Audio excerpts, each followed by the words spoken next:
qui nous réjouit dans cette rencontre, c'est l'intérêt que les bailleurs de fonds manifestent de façon très notable au développement des villes et des territoires, des collectivités territoriales en Afrique. Ce qui nous réjouit, c'est que ces institutions ont pris la pleine mesure des besoins de nos populations et souhaitent les articuler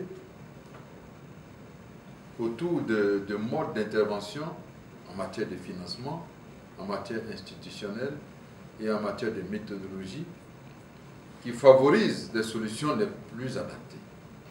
Mais comme vous avez pu le constater, il y a une série de projets pour lesquels les bailleurs de fonds se sont mobilisés pour Abidjan. Exemple, parmi tant d'autres, c'est la voie Y4, c'est-à-dire la voie de contournement d'Abidjan, qui devait pouvoir permettre une circulation beaucoup plus aisée à Abidjan.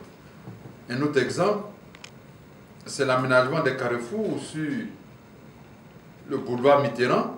Il y aura plusieurs carrefours qui vont être réalisés. Un autre exemple, c'est le pont entre Lokodro et Atekoubé.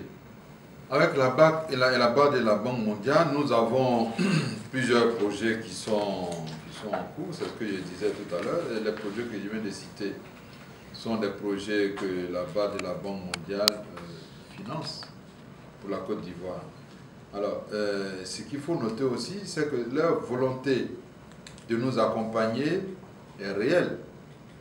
Et de ce point de vue, nous avons examiné les potentialités d'intervention, tant au plan des infrastructures qu'au plan des projets sociaux d'accompagnement.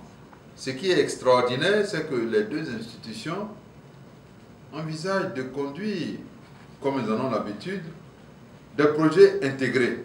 Donc, cette philosophie d'action rencontre pleinement notre adhésion, parce que ce qui est important d'atteindre comme objectif, c'est que la finalité de toutes nos actions doit profiter aux populations.